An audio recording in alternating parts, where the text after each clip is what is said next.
C'est réellement avec un grand honneur que nous vous accueillons aujourd'hui au siège de l'Agence nationale de l'aménagement du territoire. Votre visite témoigne de l'importance que vous accordez aux enjeux liés à l'aménagement de nos territoires et nous vous en sommes profondément reconnaissants.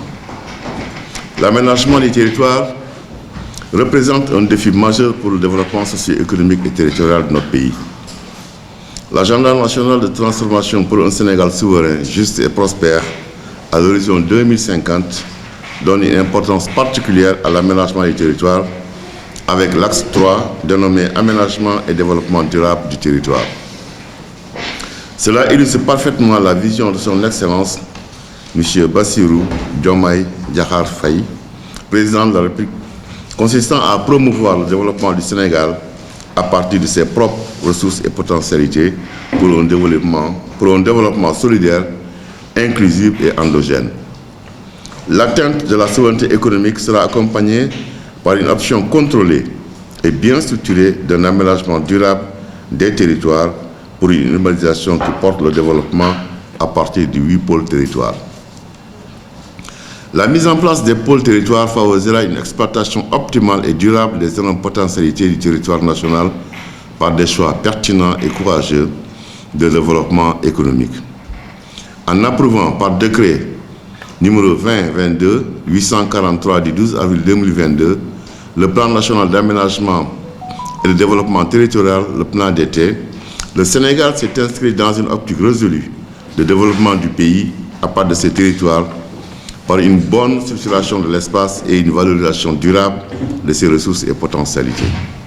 D'ailleurs, le plan d'été est considéré comme la déclinaison territoriale du Master Plan 2025-2034 de la vision Sénégal 2050.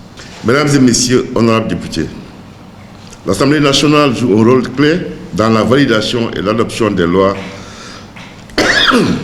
relatives à la politique d'aménagement du territoire. Elle doit également être impliquée dans la phase de suivi de la mise en œuvre de la politique nationale d'aménagement du territoire. Il en est de même de la politique communautaire d'aménagement du territoire.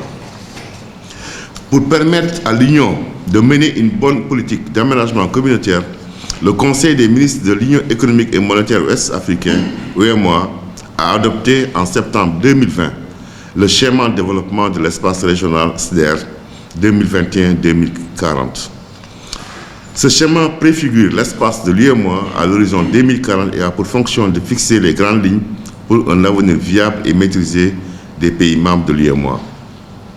Le SDER sert de référentiel aux pays membres dans l'élaboration de leur document d'aménagement du territoire et dans la mise en œuvre des actions structurantes à l'échelle de l'Union et articulées au plan d'été. Pour se conformer à la décision de l'UEMOA du 19 avril 2022 portant attribution, composition et modalités de fonctionnement des communautés nationales de suivi du SDER, la commission de l'UEMOA, le ministère chargé de l'aménagement du territoire a pris l'arrêté numéro 03-21-63 du 21 novembre 2022 remplaçant l'arrêté 019-642 du 11 juin 2021 mettant en place le comité national de suivi du SDER à l'instar des 7 autres pays de l'UEMOA. Avec la mise en place d'un gouvernement suite à l'élection du nouveau président de la République, la dénomination des ministères a changé et certaines institutions ne sont plus fonctionnelles. C'est pourquoi il est nécessaire de le réviser avant de mettre en place ce comité national de suivi dont l'Assemblée nationale est membre. Malgré ces avancées, chers honorables, nous sommes conscients des défis qui demeurent pour la mise en œuvre de la vision Sénégal 2050. Ces défis ont pour nom, entre autres, le renforcement de la décentralisation, la correction des déséquilibres et des incohérences territoriaux et l'exploitation optimale et durable des potentialités des territoires, ainsi que l'industrialisation du pays. Je vous encourage à discuter avec nous des politiques et des stratégies qui pourraient être mises en place pour anticiper ces défis. Votre rôle au sein de l'Assemblée nationale est crucial et ensemble nous pouvons tracer une voie vers un aménagement du territoire qui soit à la fois inclusif et durable. Aussi, je voudrais vous remercier au nom de M. le ministre Moussa Bala Fofana ministre de l'Urbanisme, des collectivités territoriales et de l'aménagement des territoires, pour votre accompagnement et pour l'attention que vous portez à l'aménagement du territoire. Et j'espère que cette visite sera le point de départ d'une nouvelle collaboration et une collaboration fructueuse. Je vous remercie de votre attention. Merci beaucoup. Merci.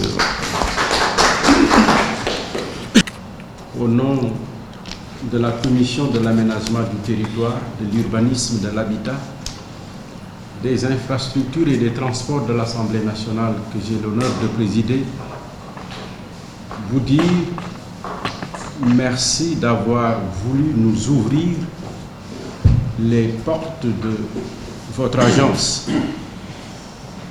En tant que représentants du peuple, nous avons cette mission de vous accompagner, même si par ricochet nos deux principales missions relèvent du contrôle de l'action gouvernementale et de l'évaluation des politiques publiques. Mais nous avons aussi un devoir de vous accompagner, de porter un plaidoyer pour les structures que nous sommes en train de visiter, pour la bonne et simple raison que à l'Assemblée nationale, nous avons cette prérogative de voter pour vous, de vous allouer les ressources financières qui vous permettent de mettre en œuvre ce que l'État du Sénégal, dans sa stratégie de développement du pays, à travers ses bras techniques que sont les ministères, les agences, les directions. Et pour cela, nous avons besoin de mieux connaître vos missions, vos contraintes, afin de pouvoir vous accompagner. Je crois que la visite d'aujourd'hui peut être comprise dans ce sens. Nous sommes venus pour nous imprégner de ce que vous faites.